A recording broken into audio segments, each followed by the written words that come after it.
Good morning. Mr. Sedor unfortunately can't be here this morning. I'm sure we will see him on Wednesday. If the meeting would please come to order. I understand there are two public speakers. The first public speaker is Orrin Getz.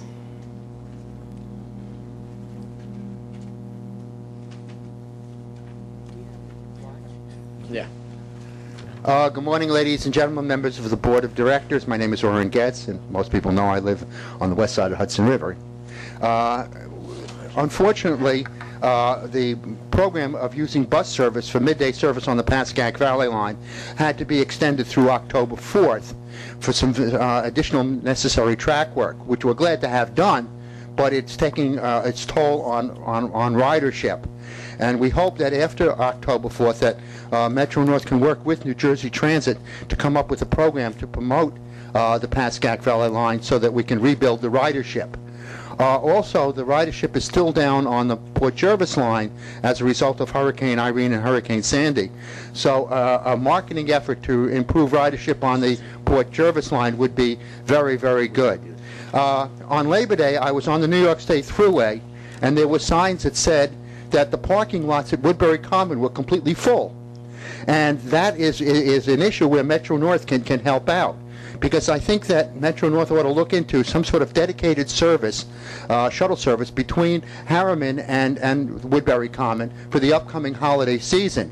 It's going to get really critical. In fact, on Black Friday, which is the day after Thanksgiving, Woodbury Common has to use the Anthony Wayne parking lot, which is about 6 miles away over in on the Palisades Parkway, and shuttle people in. And if that's true, then maybe Metro North can work with the Woodbury Common management to run a shuttle bus service to Harriman and bring some people in that way and build up some of your ridership. In the long term, I still think you do need a station at Woodbury Common, and it's something that Orange County and Woodbury Common and Metro North should all work out. It's a very important source of revenue and a great source of ridership. Thank you. Thank you, Mr. Getz. Our second speaker is Mr. Murray Bowden. Murray? So my wife's one car was in for repair this morning, so my wife drove me to the station, got there a little early. I went with my credit card to try and buy a ticket to come here in Hartsdale. I couldn't figure out which one gives me peak and senior coming back. I went to two machines, so I got on a train because the train came, and I asked the conductor to take my credit card and give me. He said, "I don't take credit cards." I said, "What?" He said, "I don't take credit cards." I mean, I have a high phone, and the little square thing goes on top, and you go like this, and you sign on a phone, and it's done. So I went to he said, "Get off at Scarsdale," another train behind me. So I get off at Scarsdale and go get a ticket there at the machine. I go into the office. There's a guy selling tickets there. What? You got a guy selling tickets in Scarsdale? There's special people in Scarsdale. They don't know how to use his machines. So I said, "What are you doing here?" He said, "I've been here forever. It's a great station, but in the wintertime, you can't do it because you got this ticket station." Somebody told me in Hartsdale they can't take the ticket booth out because someday they may be selling tickets there again, really. I have a whole list of stuff here. Chuck,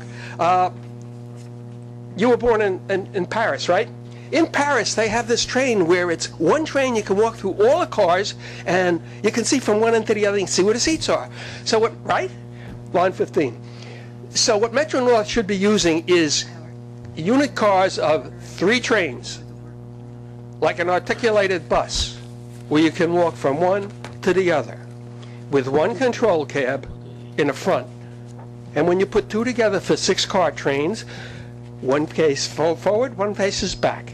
And if you need a 9-car train, then you add 3 cars with one control cab where you can go through all the cars. So what does this get you? It gets you 9 cars at an 8-car station. You don't have to make any of your stations bigger. And when you take out the control cab and the space between the cars, you wind up with the number of seats of a 10-car train fitting on an 8-car platform. Now, I watched the TV program Morals or something, how they build railroad cars, Bombardier. What Metro North should be doing is canceling the contract for any more standard railroad cars and make them all of a new design. The cars are so designed that you can redesign them and make them into unit cars of 3 trains with one control cab the maintenance of one control cab. I counted the cars coming down today on those little trains. There were 6 cars. 6 cars is units of 3, articulated like the buses. I mean, you got hundreds, if not thousands of buses in New York that are articulated. You walk from the front to the back. Why can't you walk from the front to the back of 3 cars and a railroad car? Because wait a minute, I forgot my whole story. Thank you, Mr. Bowden. You don't want to hear about the red fire engines? Can we wait till next month? You can wait till the next meeting. Thank you, Mr. I get to Bowden. do this 5 times today. Are there any changes to the work plan? No, we have none. In that case, we'll have your report, Okay, please. thank you. Good morning to all. I want to start for a minute on recognizing 6 Metro-North employees who did a wonderful job aiding a fellow employee. Sometimes we lose sight of the fact that these are people on our trains, people who are helping other people, and I think it's important that when people go well beyond the call of duty that we recognize them here and honor them for what they've done. These 6 employees, who I'm going to ask to come up in 1 minute, took a number of quick actions last month, and they saved the life of the Metro-North colleague, Metro-North custodian Jerry Facerita. They were on the train coming from Poughkeepsie to Grand Central, and 2 off-duty employees, Mike McDermott and Tashi Alexander, noticed that Jerry had stopped breathing. They then alerted the conductor Andre Bellevue, who, with assistance from the employee Rich Strang and, again, Mike McDermott, began to administer CPR. Meanwhile, the engineer, Jason Wendt, remained in contact with our control centers. They waited at the Cortlandt station for medical help. The assistant conductor, Amanda McBride, quickly made a train announcement asking for any medical personnel, which brought 2 people who were on the train, an emergency room doctor and somebody vacationing from Florida, a nurse, who then came to assist Mr. Facerita. They came over because Mr. Bellevue his arms were being tired out after doing the multiple compressions. Shortly after that, the police, MTA police, came with the EMS personnel, and they applied a defibrillator and reestablished a heartbeat for Mr. Facerita. Thanks to these actions, Mr. Facerita survived. He's now recovering. And again, I want to just recognize, I think it's really important, this group of people for this wonderful thing they did in saving a human life. So I'd ask the 6 people to please come up and we'll get a picture with them, please.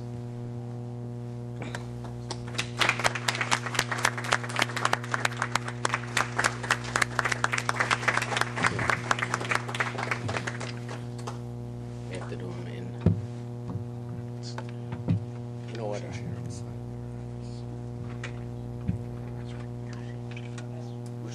We have to get these right.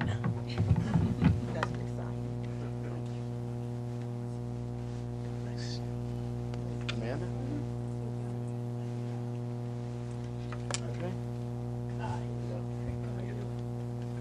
Okay. Great conductor on my train as well. Wait, Richard? We're missing. We're missing Jason We're Wendt. just missing Jason. Okay. Let's get a. Why don't we move over a little bit more? We'll get a picture of everyone. Yeah, let's move that to the side. Susan, come on, get in the picture. Let's get this out of here. Wonderful. Thank you.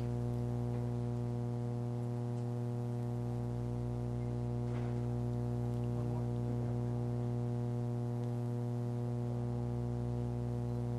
Got it? Good. Thank you again so much.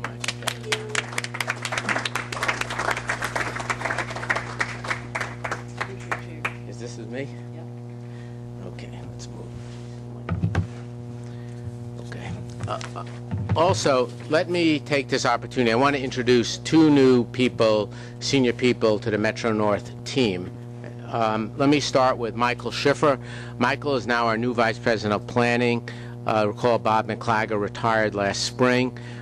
Michael has worked for three decades in research teaching in both the United States and in Canada. Prior to joining us, he was the Executive Vice President for Planning and Policy in Vancouver at the South Coast British Columbia Transportation Authority, and that's a mouthful. where he was responsible for operations and service planning and policy analysis that covered all the major roads, bridges, bikeways, freight, and all the different transit networks in Vancouver. So as you know, Metro North, we do a lot of things with ferries and buses, and no one could be better off multimodal than Michael with his background. He also worked at Chicago Transit Authority before then, and over the past months has done some consulting for Metro North. So I just want to welcome Michael and introduce him to everybody. Okay. Now the second is John McNulty. Is John here? We have to find him. Here he is. Okay. I also wanted to introduce John McNulty. John has now been appointed Assistant Vice President of Operations Services. This is the critical department that for Metro North that operates all our trains. John brings 39 years of experience to this position. He started in the railroad in 1974 as a tower operator, and he has held in the Transportation Operations Services Department 12 different positions. So think about that as he worked his way up to this critical position. I want everyone to welcome John as well. Welcome. Thanks, John. Okay, for the reports of the month, I want to start on bringing everyone up to date on the safety and infrastructure program that we are operating. We are now implementing at Metro North. And this will be the update to my last memo to you, which is in the middle of August, when I laid out to you where we were headed and what we were doing. Overall, we continue to make significant progress on this work. At the same time, we have a very large amount of work remaining to be done, and which will take us well into 2015 till we're done. You will see over the next months, in fact, to this month, different procurements to support this effort. You will see adjustments to a financial plan. And you'll also see modifications to our service plan, all of which are needed to support this initiative. And I will consistently keep you abreast of events, either via memos or at the meeting. To step back a minute, the objective of the program is to, first and foremost, maintain a safe operation for our customers' employees. It's to accelerate the completion of the right-of-way improvements and to provide a more reliable service to our customers. So the first area I want to talk about is what we're doing in the Bronx. Excuse me, this is on the 6-mile segment between Melrose and Woodlawn. This is the critical 6-mile segment that the Harlem and New Haven line trains operate on. We have now, as of today, and in fact have put into service, the second track has now been rebuilt. So now 2 of the 4 tracks are rebuilt. We still have 2 more tracks to go. To put just a couple of put in perspective how much work is involved in these so far, we've excavated 2,400 cubic yards of mud. We've removed almost 2,000 concrete ties. We've installed almost 2,400 wood ties. We've installed over 800 tons of ballast, almost a mile of trenching along the shoulder to improve the drainage, put new rail in. We've welded joints. We've put in new insulated joints. We've also cleaned up along the west side of the property, and as we do the track on the east side, we're going to do the same, and we're going to be putting up new fencing. So when the project is done, this part of the railroad will be in much, much better shape. The way we're doing the project, just to remind everyone, is 1 track is out of service continuously, and in the weekends and off-peak, 2 tracks are out of service. So we've lost 25 to 50% of the capacity of Metro North during while this project's being done. We put a new schedule in place on August 19th. That schedule has stabilized the operation. It has largely mitigated. I was explained previously that we had a large number of 6 to 10 minute delays on the trains. That's largely been mitigated. However, because of the reduction in capacity, we're still not operating at our normal standards in terms of service delivery and reliability. This was an enormous effort to put the schedule in. I want to specifically thank Sue Doring for all the work she did in putting together the communication plans, because we put a schedule in a total of in 9 days. So we're not able to print timetables. The only information was on the internet and on the web. We successfully did that. In considering the magnitude of that effort, I think that the number of complaints was fairly minimal. We are substitute busing at Melrose and Tremont. I want to again thank the New York City Transit Bus, who's always there for us, and they're doing that. That is working well. This schedule goes into effect until November 17th, we'll put another schedule, the new for the holiday period, in effect. The other thing is we had planned a certain number of service improvements, which we'll defer to a point in time when this work is completed and we can operate it reliably. The other thing I want to talk about is there's a lot of work beyond the Bronx as well. And so one of the reasons we put in the new schedule was that we recognized as we were doing the work, and I'll talk in a minute about all the testing that Metro-North is doing on the right-of-way, that we had other areas that needed to be fixed. So part of the schedule was also to address those areas as well. So what we're now doing is we now have, for the first time, we are doing a complete systemic inventory and analysis of the condition of the Metro-North right-of-way, both east and west of the Hudson. So all the equipment we're using is testing both the Port Jervis line as well as everything east of the Hudson. This is being done on the contract to TCI. This is, again, the group we contracted with, the AAR's research wing out of Colorado. They have brought 2 pieces of equipment on the property that have never been seen before at Metro-North. One of them is ground penetrating radar, and they have a machine, and it is running up and down the right-of-way, and it's determining where we have mud in the track infrastructure, where we have water in the track infrastructure. It is looking into things you cannot see by eye. It has been incredibly invaluable, and as we've scoped out the work in the Bronx, we use this information to determine how we're going to do the work, how we schedule the work, because it's giving us a much better picture of what's underneath the ties. The second vehicle, and I should say that the ground penetrating radar, that has now inspected about 620 track miles of Metro-North system. That's about 85%. It'll finish all of that, will be done sometime in early October. The second vehicle we have here is called a track loading vehicle. This is a unique vehicle that this is the only one I believe in the country. We are using it very extensively. It is going up and down the right-of-way, testing the strength of the right-of-way, the ties, the track, and from that it is telling us where we have issues, where we have to make immediate improvements, or where we have things that can be addressed over a longer-term time period. There have been, over the past month, certain instances when we had to make immediate improvements or changes in speeds because of what the vehicle found.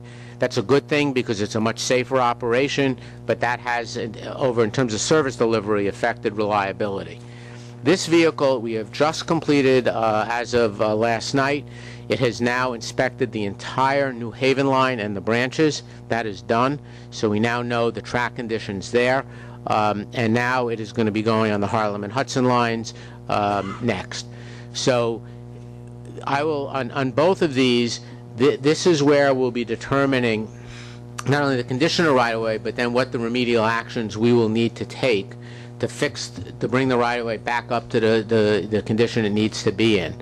And as these plans develop, again, I will keep you informed both by memo and also by discussion here. Yes, Carl.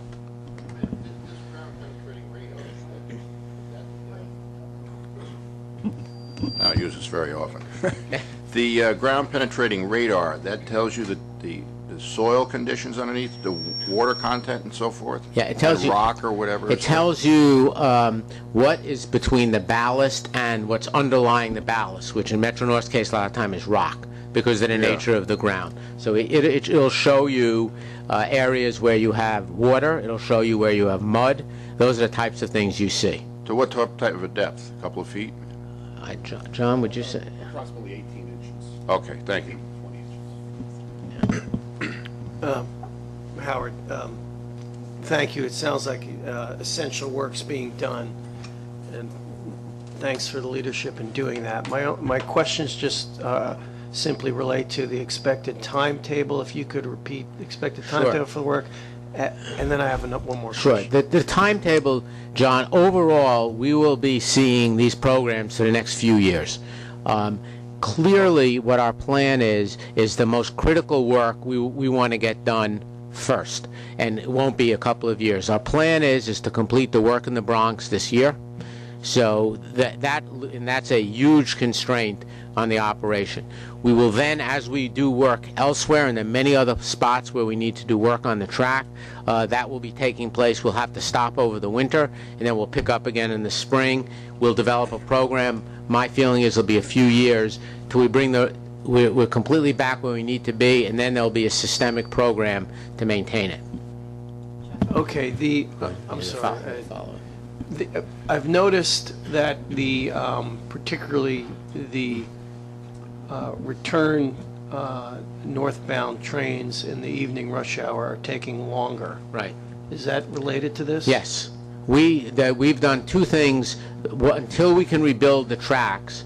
And the two tracks that are rebuilt have been brought back up to 60 miles an hour, which used to be their speed, and we may in fact raise them higher, but not right now. The other two tracks are 40 to 30 miles an hour, and that's because of the track conditions on those two tracks. Once they get rebuilt, then they get raised up. Well, the last missing component, conveying this to the customer and the users. I'm not sure it's being done in the most effective way because there's a lot of grumbling going on because I think people aren't connecting the dots between what the essential work's being done and the fact that of necessity by definition means that there'll be some of those delays you're talking about. Right. Do you have anything planned to? Well, we've been trying to communicate and have been. I know we've been using a number of different mechanisms to communicate, but we will step back again and take another look, given your comment, to see what else we can do. I know we've put it up on the internet. We have had seat notices, and it's been a milepost, but we'll take another look. Yeah, I think it would be in everyone's interest, so the customers allayed that in fact Metro North isn't taking a stumbling, but this is the service disruptions are being caused by the essential work being done, not by something else. Okay, I got you. I know. We'll take a look to do better. Now, Mr. Morton. Howard, permit me a suggestion. Since this project is going to take several years to complete in the Bronx and elsewhere, a way of relieving the pressure on the customers and the like, how about the idea of building temporary stations at places like Morris Park, at Parkchester, on a temporary basis to relieve the pressure? It would be purely a temporary thing. It seems to me that serves two purposes. It helps the people today, and who knows? But I would ask you to take it, though I appreciate your taking it good-humoredly, I would like to suggest you take it quite seriously, because it is a way that the public can be served. And it is a way of doing things on a temporary basis that can determine all sorts of valuable information going forward. Okay.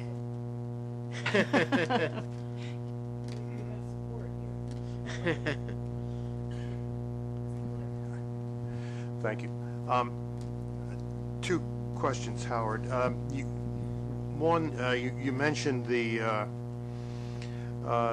replacement of concrete ties with wood ties in the Bronx project, and I wondered what the reason for that was, and whether that's something that would be going ongoing for the rest of this project in other locations. And secondly, I mean, this sounds like an awfully good idea, and I guess my question is, why now and why not before? So let me address those, and let me take the first one first. The reason we're using wood ties is actually very simple, because we have them available, and they're easier to put in than the concrete. We don't have concrete ties to put in. The issue with concrete ties, so we're clear, the concrete ties that we've put in, the vast majority work very well. I think the number of concrete ties when we're finally done after 2 or 3 years, be just 1 or 2% will be replaced. The issue is that the concrete ties when they're in areas of poor drainage, those two things together is what makes the concrete ties problematic. We are also having TTCI do some chemical analysis of the interaction between the water, the ballast, and the tie. There may well be something happening that's causing the deterioration of the tie in areas of poor drainage. So the issue is not concrete ties are failing. The issue is here is when we've had areas of poor drainage, how in those areas the concrete ties have failed.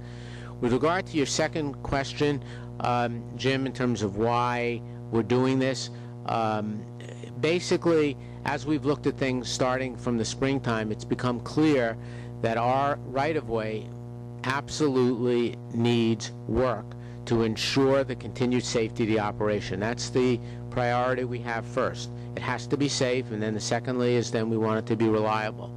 And as we've looked at we've looked at the different the infrastructure, it became very clear to me and the other members of the Metro North senior team that there was a lot of work to be done, and that the conditions out there were very concerning to us, and that to do what I said, to maintain a safe operation, we needed to do this work.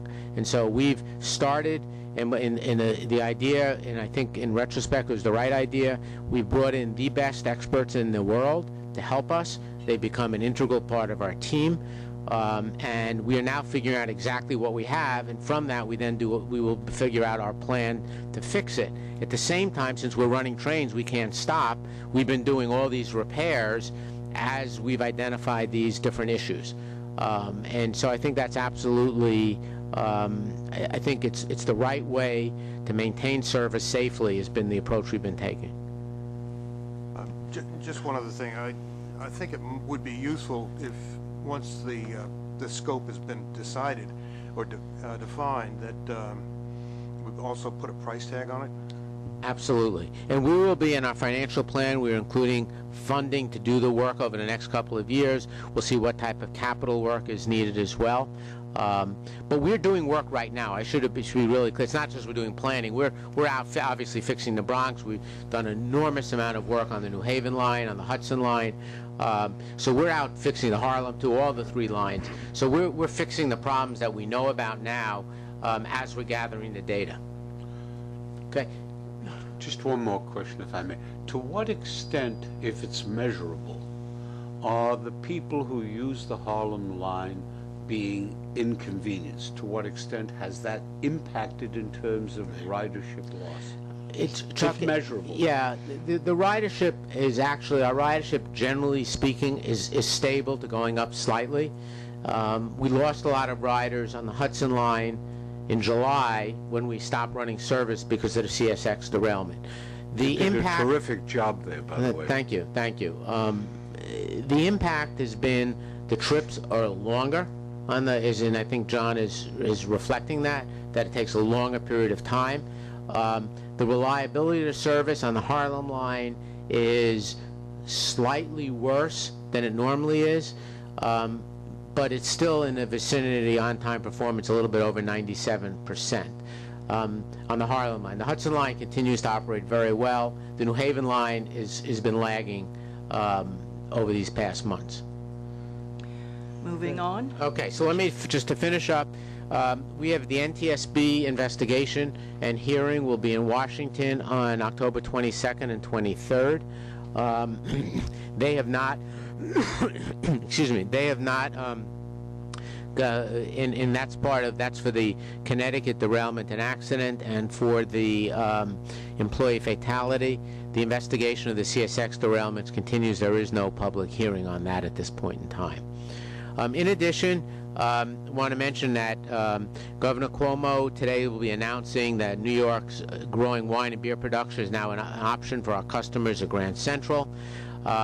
This is part of the governor's Taste New York initiative to encourage award-winning products of the New York State's agricultural industry, both on Metro North and Long Island.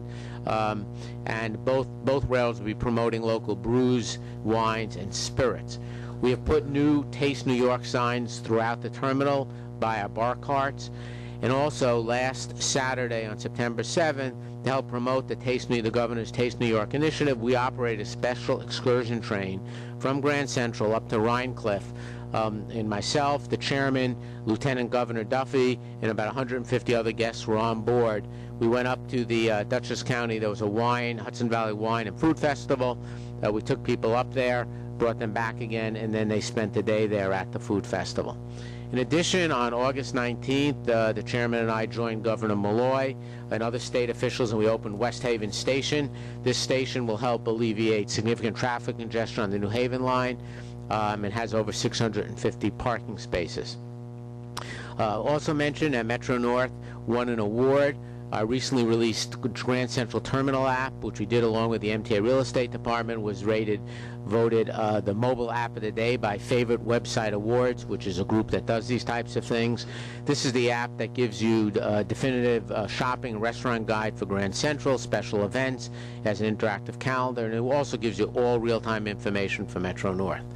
I also want to mention that we again have continued our Meadowland service.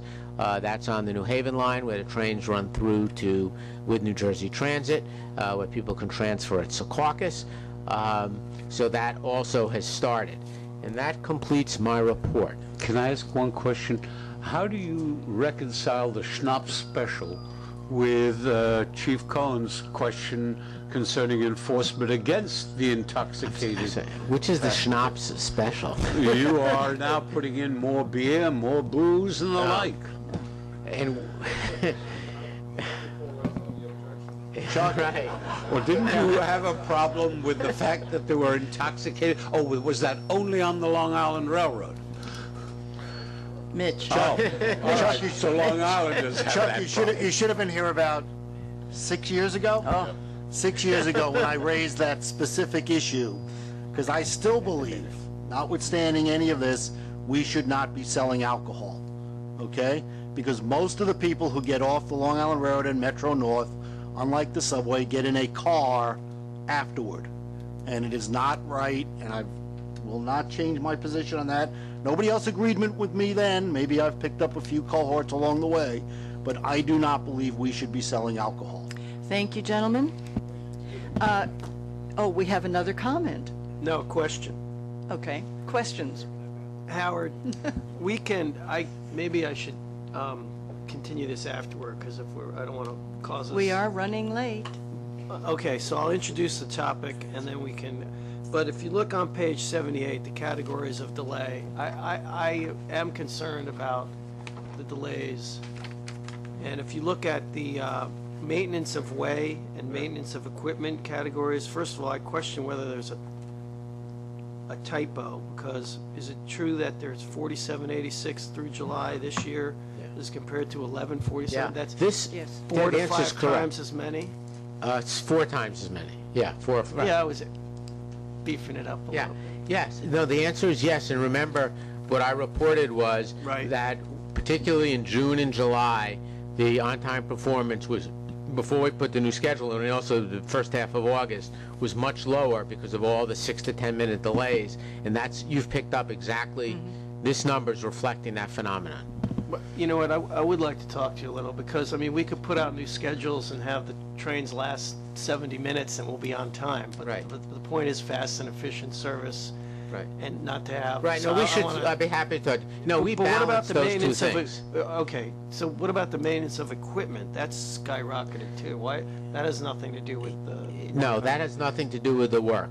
That has to, we can further get into it. We have had some issues of the equipment performance has not been as good this summer as we'd like it to be. And that shows up also in the mean distance between failure numbers. Right, and then the last point that I'd like to talk about is standees. Okay. I don't, They went up. I lost the page, I was gonna cite the page, but whatever the number says, at least for my experience, and I do take the Page system quite a 76. bit. 76. 76. Yeah, okay, there it is, yeah, thank you.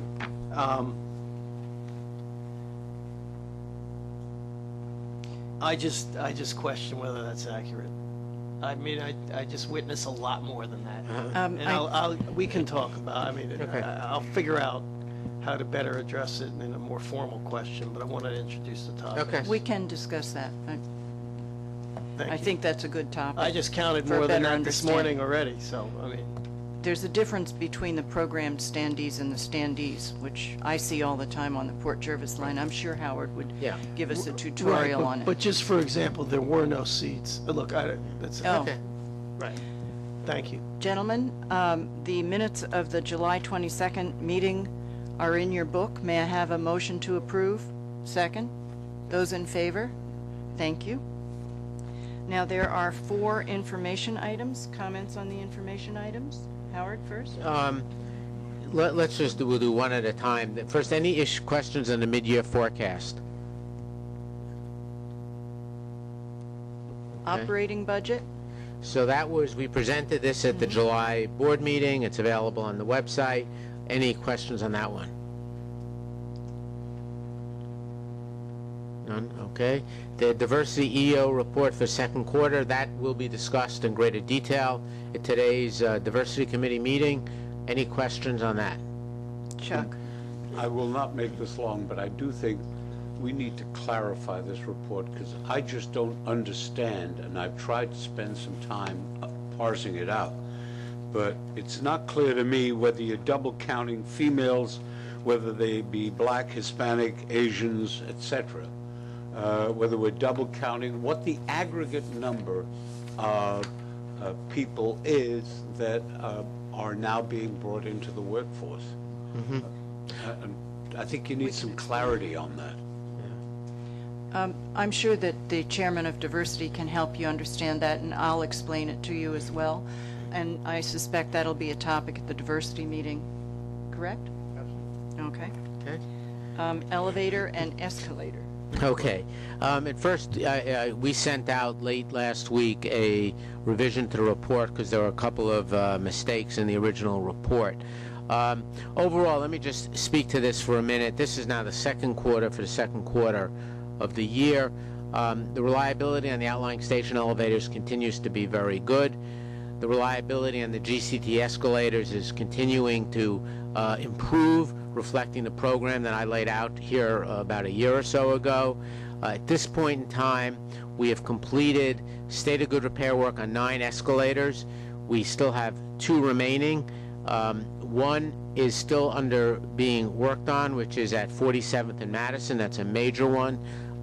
There is an alternative escalator access for our customers through the 383 Madison Avenue, and people have been using that. The last one will be at 48th and Park, and we have yet to determine exactly the schedule when that one will be rehab, but it operates very well. Are signs available for people, particularly as the elderly, to get to those escalators and Randy? elevators and they're down? I ask you to please check that, because I was a victim of it last week. There were no signs that I saw. Thank you. How, There you are. I'm smiling. Yeah, I couldn't. I'll call you every time I have a problem, Howard, if you prefer. I'll tell you what, I saw call that Randy. look, and You can call Randy. I call him frequently, Okay. so he's used to it.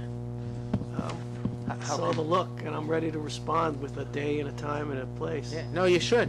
Okay, Absolutely. I will. Trust me. Absolutely. How convenient is that 383 escalator to the one that's... It's very convenient. All you do is you just walk to the left instead of to the right.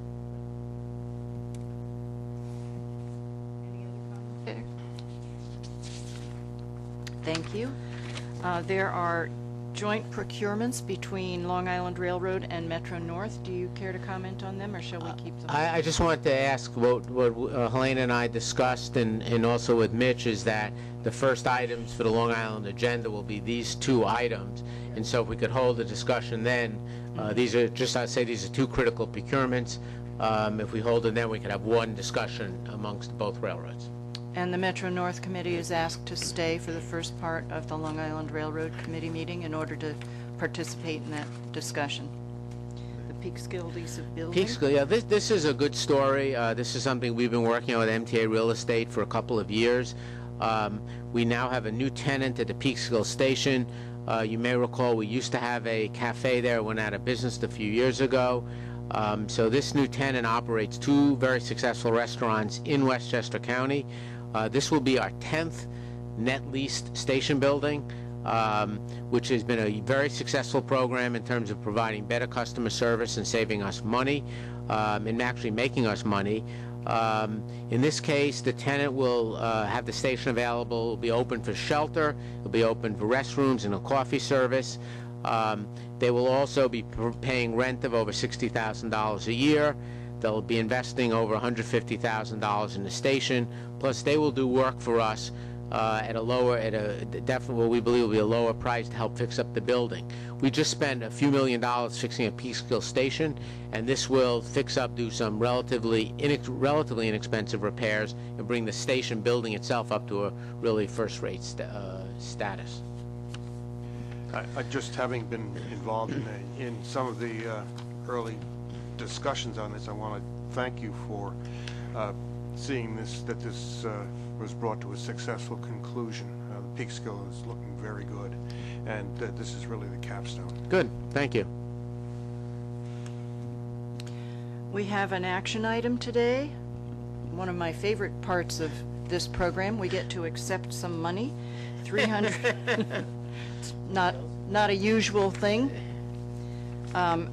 This is to obtain the board approval for a $300,000 congestion mitigation air quality grant that is part of an ongoing program to provide interconnecting services. May I have a motion? Second. Those in favor? Thank you. To my right. And moving on to our procurements.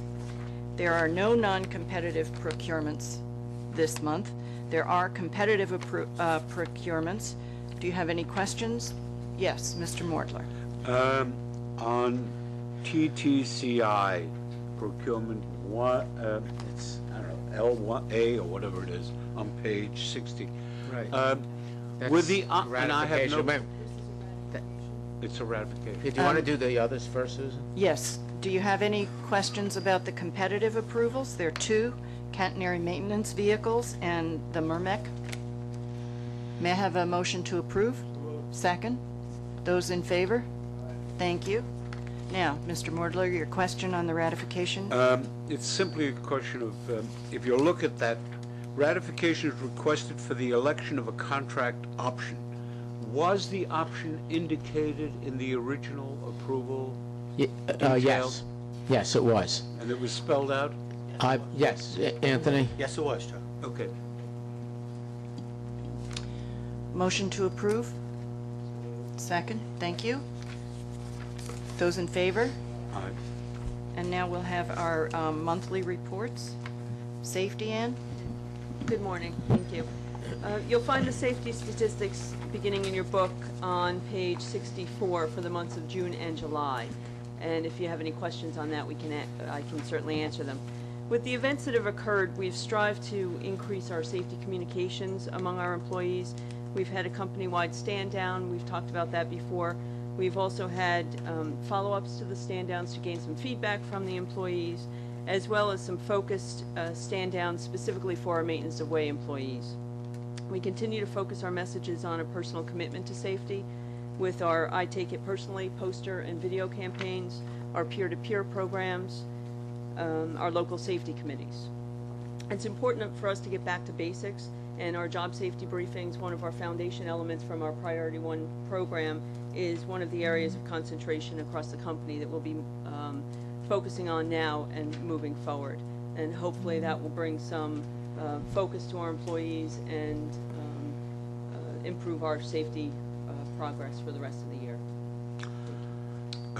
Page 67, we have a dramatic increase in total customer injuries. A very dramatic increase, 5.12 if you look at the top of page 67. And we have an increase in total employee injuries for 2013 so far. Yes. Why, and what are we doing about it? 114 of the customer injuries were related to the Bridgeport derailment. Oh, And those are being tracked until we get further information to determine whether or not they actually meet the federal reportability criteria, and then you'll see those numbers fluctuate as we gain more information. Some of those will drop off Okay. in the months to come. And the employee incidents as well, with taking out the injuries to our employees in both the Bridgeport and West Haven incidents, our total numbers would be 124 through July. Right, So- but I think, Chuck, I would just want to That answers it. Right, I want to restate what Ann said, is that we are focused, extremely focused on employee and customer safety. We have a number of programs that we've started, and we continue to remain focused on that, because the numbers, while even if you take out what these specific events, are still too high, and we're going to be working on that over the next months to maintain that focus. Any other questions? The operations report. Thank you. To follow up on some of Howard's comments from earlier, system OTP for July was at 91.7% and 92.2% for August, with about 75% of those delays being in the 6 to 10 minute range.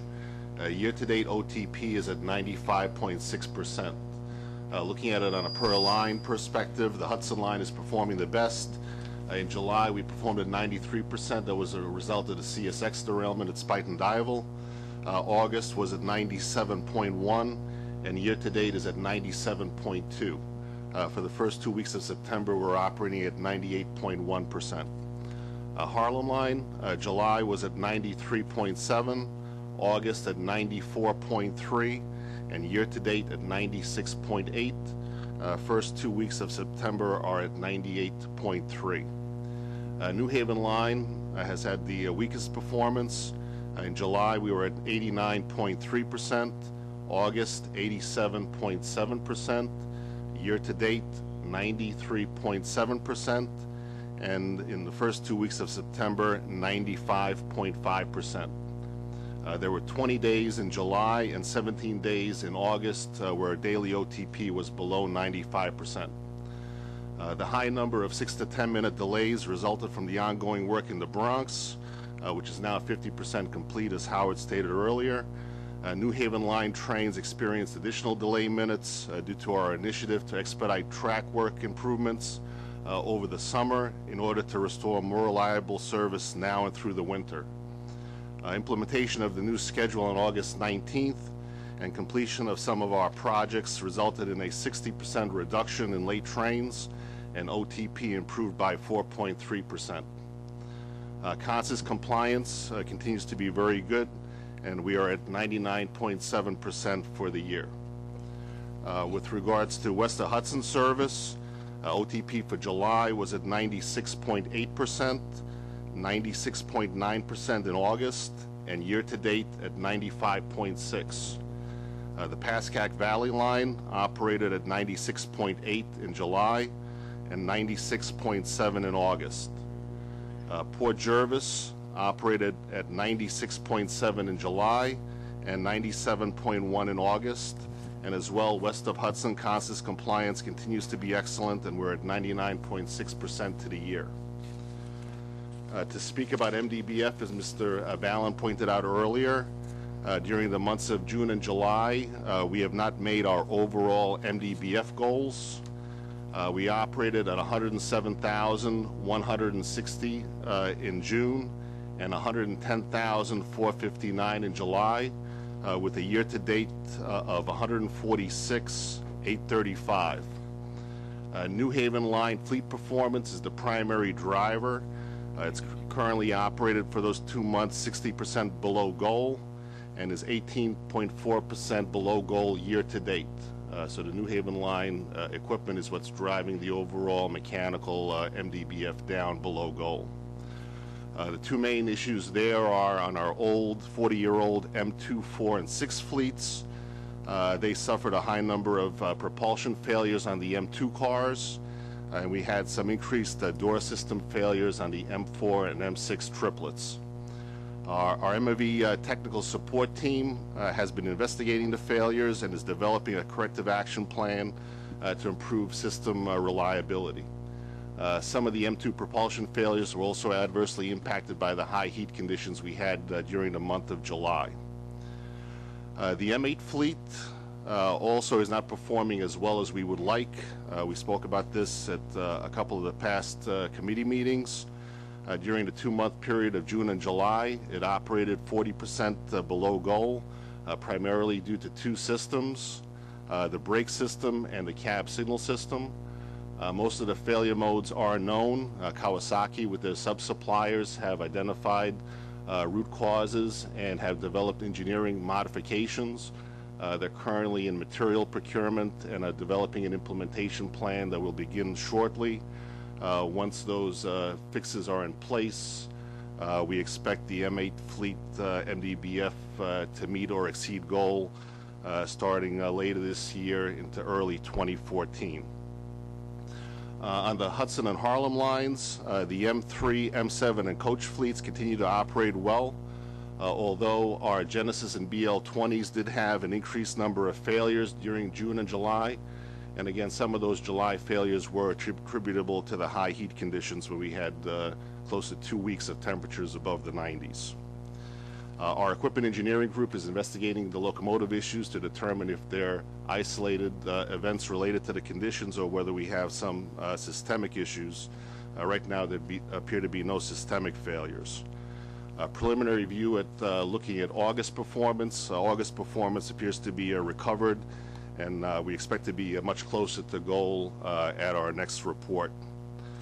With regards to air conditioning performance this year, our fleets performed extremely well. Our overall compliance number was at 99.2%.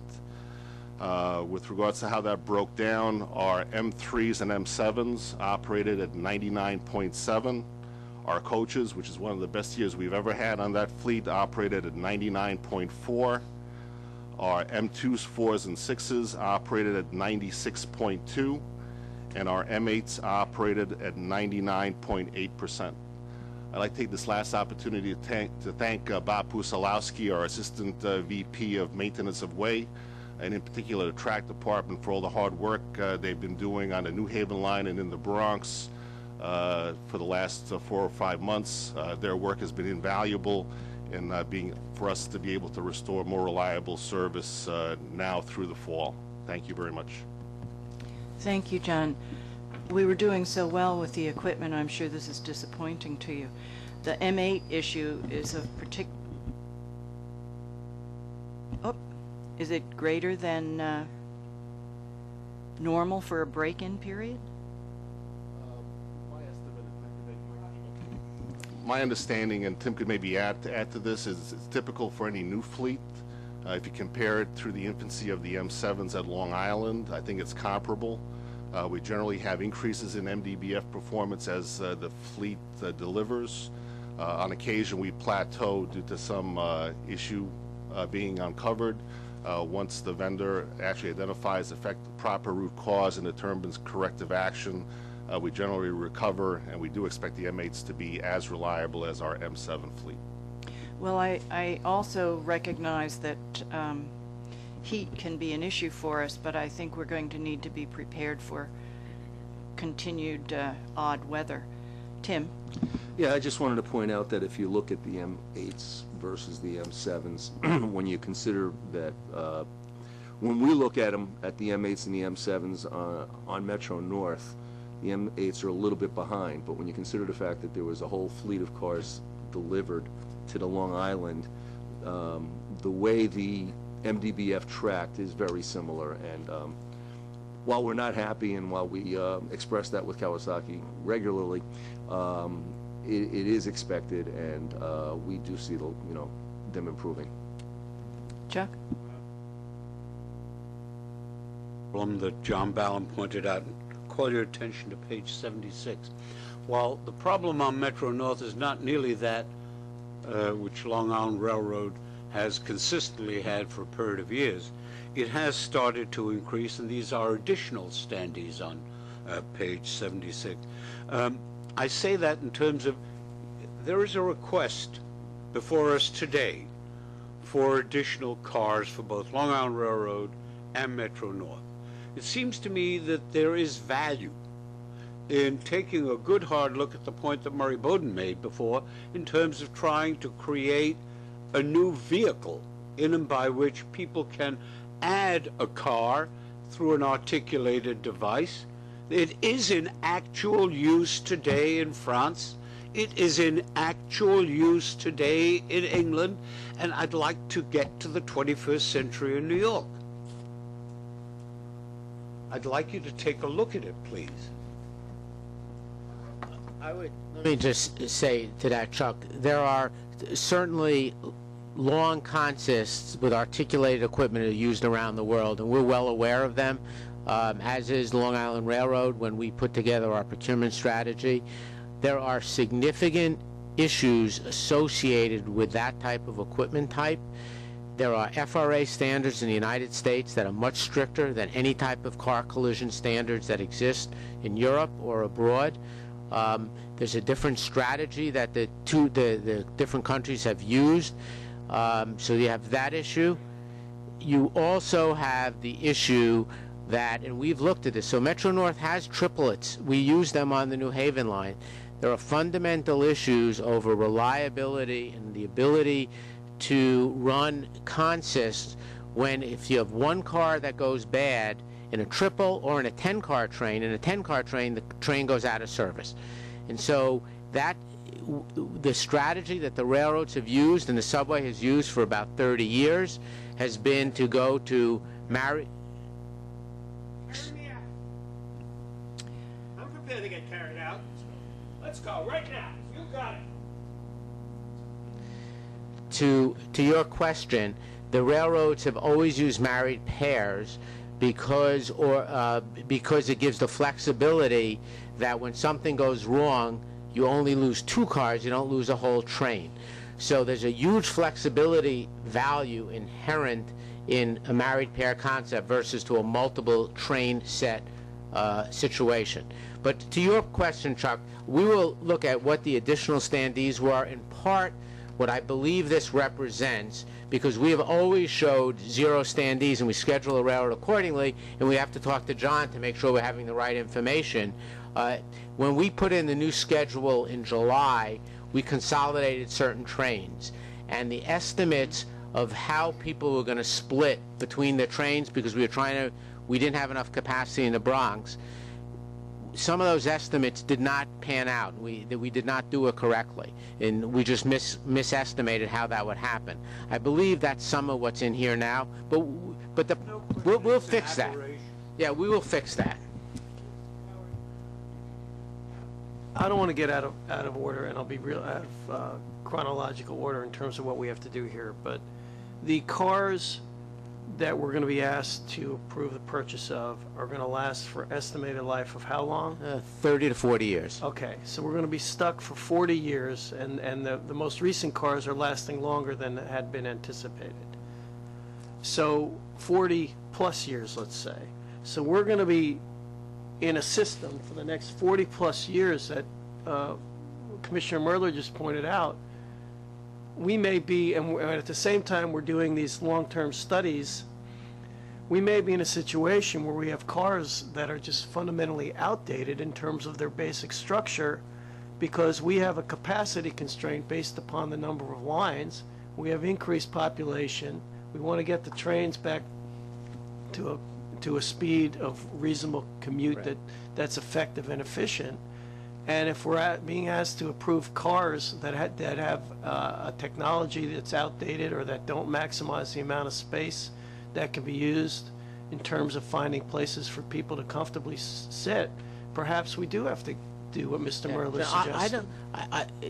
Is there a study I can read quickly that goes through what you just summarized? What, on alternative car configurations? Yeah. I don't know if there's a study, excuse me. I would say I am unaware of a specific handout I could show you right now. We can certainly take the committee through the decisions for Metro-North in terms of what type of fleet we want. I think, though, when you hear the presentation and the discussion with the Long Island Committee, this is not obsolete technology. There are a lot of things being built into these cars that will give us, we believe, 40 years worth of good service. the other thing I do want to point out, what we have done for Metro North in this procurement is that we are also have an option to buy single cars, just like we do on the New Haven line, which will allow us to best match ridership, train lengths, and ridership. So in both cases, we will have significant flexibility for the next 40 years. We can run anything between a 4-car train. You can run anything you want between 4 and 12 cars, and that gives us our best matching of the ridership in the train lanes. Howard, you've done a spectacular job the period I've been on this board. And this is probably an aberration, and it's probably something you can cure. But I'd like to ask you if you will do the following. In the event that these cars are adopted, and before the designs are finalized and the like, would you and your associates please take a look at whether or not we can find a solution? The problem isn't as much on Metro North as it is congenital on the Long Island Railroad. There isn't a meeting that doesn't have this, and it'll come up again in a few minutes. Yeah. Chuck, let me just say, the issue of standees is the issue of how you configure a train, in part, does not really address what's going on in our case. I won't speak for the Long Island Railroad. There may be a different circumstance. They best can explain it. As long as we have enough cars, which we will have in these orders, we will have 0 standees. And that is our goal. We have always programmed to that. And again, I truly believe this is an aberration. We'll figure out what's going on. If there are issues on the Harlem line that we are missing, we count the trains, John, you know, all the time. If there's something going, we'll double check all that. But the issue, if you had a 6-car train that made out of 1 unit of 6 or 3 married pairs, doesn't change this. No, I understand. It's the same on the New Haven. How you configure the fleet won't change this, will not change this dynamic. Thank you. May we have the financial report, Kim? Good morning. Starting this month, we report against the mid-year forecast, and I'm proud to announce that Metro North still continues to track to our budget. As of year-to-date July, our net deficit budget of $195 million has an actual of $184 million with a positive variance of $12 million or 6%. With that, the July year-to-date farebox revenues and ridership is tracking to the mid-year forecast. This forecast estimates 84 million riders and a 1.3% growth over 2012 results. Commutation ridership was slightly higher at 0.5%, while non-commutation was slightly lower.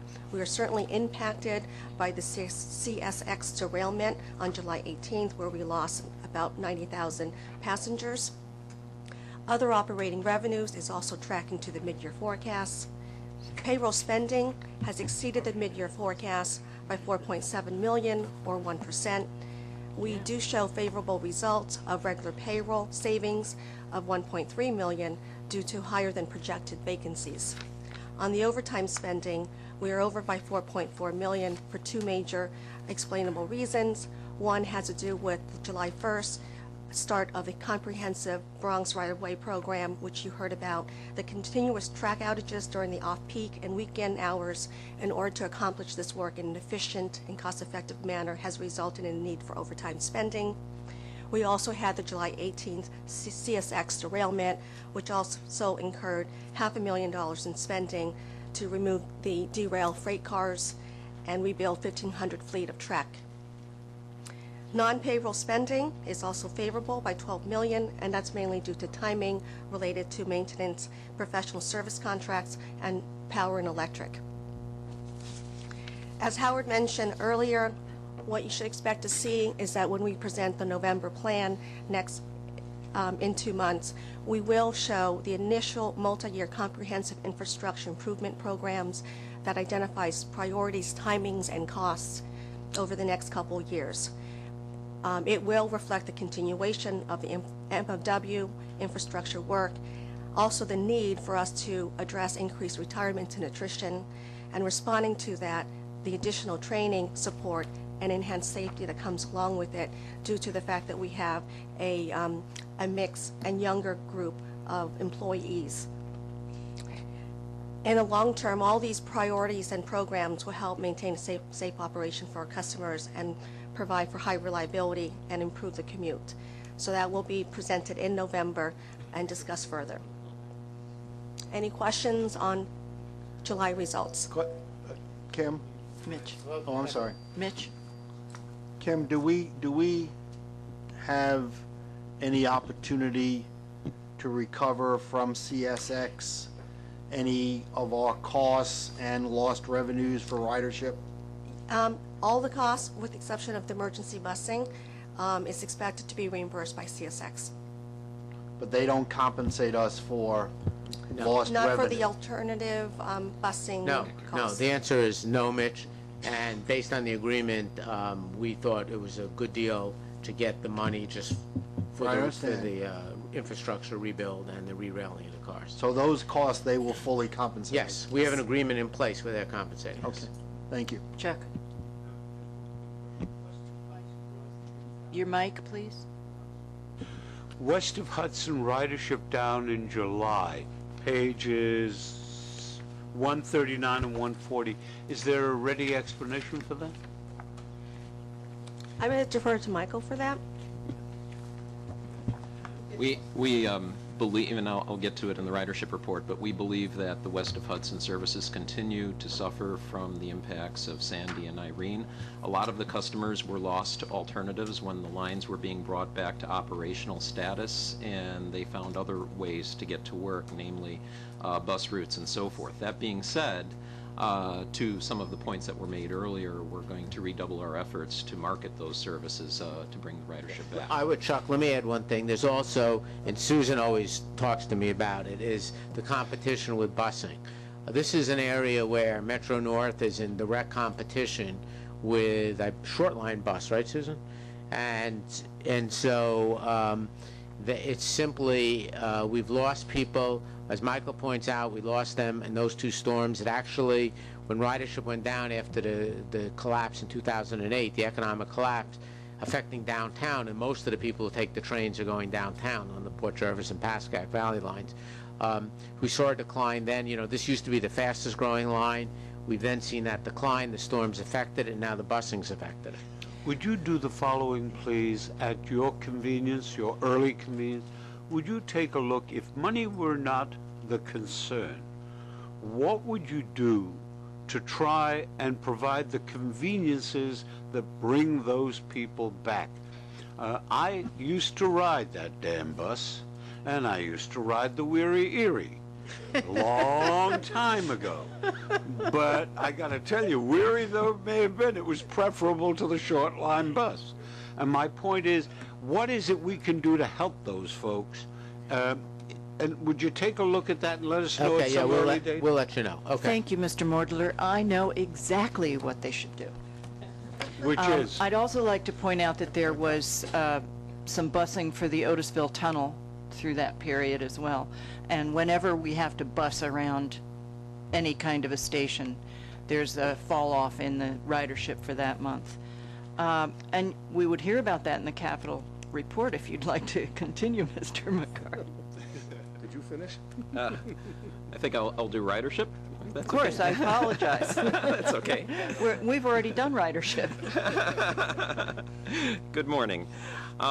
In June, your ridership report begins on page 123 of your book. In June, total Metro North system ridership saw an increase of 0.1%, or 8927 passengers. However, I'm going to focus on July, where system ridership actually decreased by 1.2% versus July of last year, which was 0.8% below forecast. Commutation ridership increased by 0.9%, or almost 1%, while non-commutation ridership decreased by 4%. And as we've discussed a little earlier, much of this was due to the July 18th freight train derailment on the Hudson line, which basically took the line out of service until the following Monday, the 22nd, and again during the following weekend. And of course, when you have the service out during the following weekend, it really hits the non-commutational or discretionary travel market significantly. Had this not occurred, July ridership would have increased by approximately 11,000 rides versus the previous July, or 0.2%. So you really get to see some of the impacts of that event on our system. West of Hudson, as was pointed out, ridership continues to be impacted by the combination of the major weather events last year. Year to date, west of Hudson ridership is approximately 9% below calendar adjusted July 2012 levels. However, overall, system rail commutation ridership increased for the 4th consecutive month, with increases continuing to occur on all 3 lines by approximately 37,000 total rides. Thanks very much. Thank you, I'd be Mr. happy to take Schiffer. any questions. Welcome to Metro North. And Tim, if you could just hit the highlights, we're definitely running on here. I'll go very quick. Just the capital report begins on 142, and to address that Otisville tunnel, we are lining the eastern approximately third of the tunnel. It's the only part of the tunnel that is, the tunnel is about a mile long. Excuse me. It's the only part of the tunnel that has not been lined. It's just bare rock, and it's prone to leaking and rocks, small pieces of rock coming down. So we're lining that tunnel, and it's a single-track railroad, and while we're doing that work, we are busing off-peak. It's actually going very, very well. A couple of real quick projects that are just kicking off. We've kicked off the replacement of the bollards, some of the bollards on Lexington Avenue that were put up after 9/11. They're not secured very well into the ground because there's no ground under. It's the subway. We've developed a system to provide better security. Those bollards will be replaced over the next year, and we kicked that project off on September 5th. And the Harlem River Lift Bridge, we're beginning a project that will replace the cables that raise and lower the bridge, as well as the motors and the controls that operate the bridge. That kicked off on 9/11, and it will go for the next year or so. On the New Haven line, 2 power points, if you will, we've hit some key milestones. We've started to replace transformers at Coscob. The first of 4 have been replaced. The next one will be replaced this week. That project will end at the end of this year. And at Bridge 23 in Mount Vernon, the supply station there, we're starting a cutover this week that will take 30 days. These 2 projects together will significantly increase our power capability, as well as redundancy and protection from weather and animals who knock the power out from time to time. So these are really good projects hitting key points. And lastly, unfortunately, our work in the Bronx, our drainage work and our CP 109, the addition of the new interlocking there, are being affected by all of the major track work that we're doing in the Bronx, and these will be delayed until next spring. We'll start them up again, and we'll start to see the benefits from that. But we're working hand in hand with the track people to make sure that we get everything done as quickly as we can. And if there are any questions. Thank you. Chief Cohen? Good morning. We did have an increase this August compared to last August, 12 incidents compared to 6. The spike was due to an increase in larcenies, 10 incidents compared to 3 last year. 6 of those were unattended property. 4 of those were from a person. All 4 of those were iPhones, and unfortunately all occurred at the Morris Heights station. We do have an individual identified. We're attempting to get a positive identification on him. We can close those out. We have increased patrol at that location, as well, both uniform and plainclothes as well. Tomorrow is the 2-year anniversary of Occupy Wall Street. We don't expect anything to impact on Metro North service, but there is a demonstration starting around 5 o'clock tomorrow night, and 347 Madison Avenue is on their list of locations to at least pass by. We are coordinating that with the NYPD as far as police coverage. Thank you. Our next meeting is not until November 12th. There's no October meeting. Motion to adjourn. Well, wait, we still have to take a vote in the other. We're not really adjourning this time. No, the Metro doesn't North this takes committee the have Long to Metro take a North, vote? Long Island Railroad will reconvene and the vote will take place there. You As you long want to as the vote? lawyers are happy, fine. But this committee still has to vote, however you want to, right? Do we have to vote? I believe the Long Island Railroad Committee will vote, and then it goes, I believe, to finance and the full board, Jim. Will So we don't have to vote. Metro As North this doesn't have committee. to. Got But it. you will have an Thanks. opportunity to vote Right. at the board. Put my lawyer hat on. And finance, Thanks. if you're on that committee. Thanks. Jim? Yeah. Since we're late, I want to make sure we stay late. Just one quick comment. During the months of September, Metro North Commuter Council has run 3 programs at fairs around the state. One in Yonkers, one in Pelham, and one in Brewster, to highlight the station structures there, which were done by or in connection with the Grand Central anniversary. And the fairs themselves were very active in our ability to integrate Metro North issues into those was very good as well, and we thank the railroad for the support they provided.